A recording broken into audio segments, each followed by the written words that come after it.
Alun-alun Kota Bogor merupakan salah satu ruang terbuka hijau berupa taman kota yang terletak di pusat Kota Bogor, Jawa Barat, Indonesia. Alun-alun ini memiliki beragam fungsi dan makna dalam kehidupan masyarakat setempat dan merupakan tempat berbagai aktivitas sosial, budaya, dan rekreasi. Alun-alun Kota Bogor diresmikan pemerintah Kota Bogor pada Jumat, 17 Desember 2021.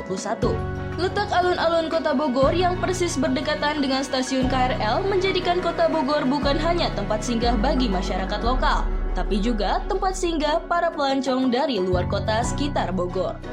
Hadirnya alun-alun sebagai ruang terbuka hijau ini menjadi celah kesempatan bagi PKL untuk mencari nafkah. Siapa sangka, hal yang bermaksud baik ini menjadi masalah penataan ruang bagi Kota Bogor. Jadi kalau kami itu pembangunan RTH itu ada RTH itu 3 fungsi, ekologi, ekonomi dan sosial.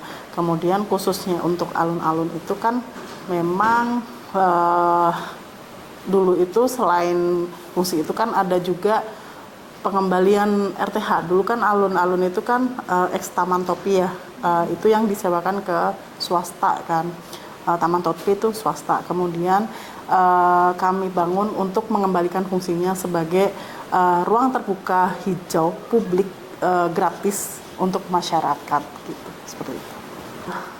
Upaya kami sudah ada, tapi memang kemungkinan kesadaran masyarakat khususnya yang berdagang di situ yang mungkin agak ini, jadi memang ada pertentangan kepentingan antara mereka, kepentingan untuk kebutuhan ekonomi mereka dan kepentingan kami untuk menjalankan perda seperti itu. Jadi memang masih belum, kami akui masih belum inilah untuk PKL. Banyaknya PKL yang mencari nafkah di wilayah alun-alun justru menjadi akar masalah bagi wilayah alun-alun. Pasalnya, PKL yang kurang tertib menjadi penyebab kemacetan sehingga mengganggu fasilitas dan akses publik. Permasalahan ini menggerakkan pemerintah Kota Bogor untuk lebih memperhatikan penertiban PKL di alun-alun Kota Bogor. Pada tahun 2024, pemerintah Kota Bogor berfokus menyelesaikan permasalahan PKL dengan melarang para PKL untuk berjualan di wilayah alun-alun Kota Bogor. Kalau dilarang total, mereka tidak bisa berjualan lagi. Mata pencarian mereka otomatis turun, omsetnya turun. Nah, dari situlah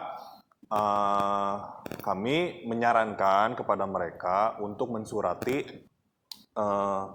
PJ Wali Kota. Jadi untuk mensurati PJ Wali Kota terkait keluh kesah mereka seperti apa.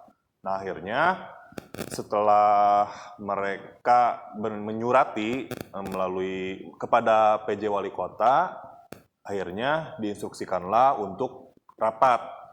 Nah, rapat akhirnya bagaimana nih untuk menata PKL di Kota Bogor seperti itu. Itu sejarahnya seperti itu. Maksudnya PKL di alun-alun. Jadi bagaimana dirapatkan untuk menata PKL di alun-alun seperti itu. Jadi terbagi dua, ada yang asongan, ada yang mangkal atau menggunakan gerobak. Nah, jadi ada dua jenis nih, jenis PKL asongan yang mobile dan PKL yang menggunakan gerobak yang mangkal di situ.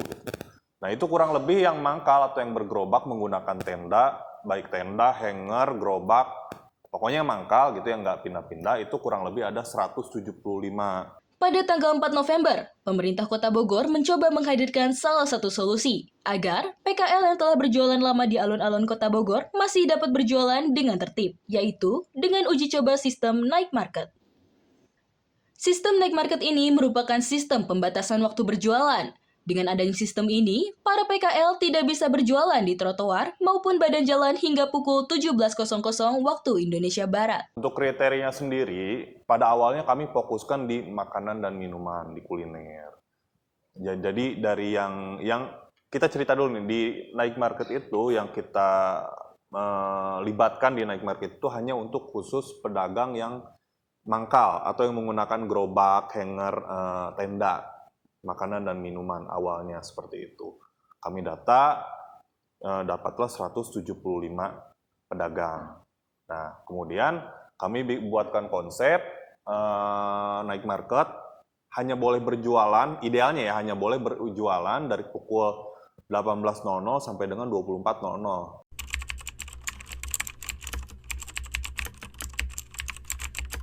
Kalau kita sih sebagai pedagang setuju-setuju aja, yang penting kita bisa jualan di sini, Kak.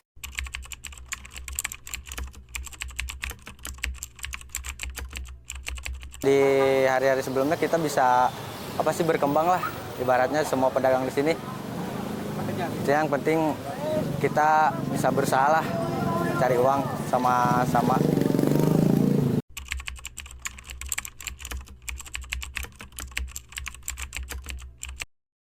Waduh, pengaruh Bang. Kalau lagi ada penertiban, pengaruh sama yang dagang. Kagak bisa sama sekali jualan, paling nyuri-nyuri ini kayak kucing-kucingan gitu.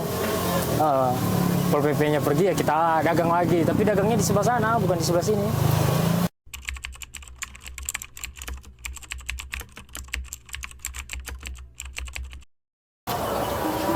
Harapannya sih kalau kami para pedagang Bang, penting kami bisa dagang aja di sini Bang. Mau gimana pun dibuat, yang penting bisa dagang aja lah dulu semua gitu. Sebagian besar PKL yang berjualan di alun-alun saat ini sudah masuk ke dalam pedagang yang terdata dan sebagian lainnya masih dalam proses pendataan. Pendataan ini menjadi aspek yang penting dalam program pendataan PKL di alun-alun Kota Bogor untuk memastikan setiap pedagang dapat berjualan dengan tertib dan teratur. Penerapan sistem night market di alun-alun Kota Bogor tentunya diharapkan menjadi solusi penataan PKL. Di lain sisi, bagi para pengunjung, night market menjadi daya tarik tersendiri yang menambah ragam aktivitas di alun-alun. Mereka bisa menikmati kuliner lokal, berburu berbagai barang, atau sekedar berjalan-jalan sambil menikmati suasana malam di Kota Bogor. Sangat antusias untuk sekali pengen kesini lagi dengan lingkungan yang sangat nyaman di malam hari ya. Iya. Apalagi dengan saya sama kekasih saya, sangat bagus banget untuk tempat santai sama teman dan pacar gitu. Dan untuk lain hal, itu aja sih. Pemberlakuan night market di alun-alun Kota Bogor telah menjadi langkah positif dalam menata ruang publik yang ramah bagi semua. Dengan memberikan manfaat bagi para PKL dan kenyamanan bagi warga, kebijakan ini bukan hanya soal penertiban, tetapi juga soal pemberdayaan ekonomi. Meski masih dihadapkan pada sejumlah tantangan, kolaborasi antara pemerintah, PKL, dan masyarakat dapat menjadi kunci keberhasilan night market dalam upaya penataan kota yang lebih baik.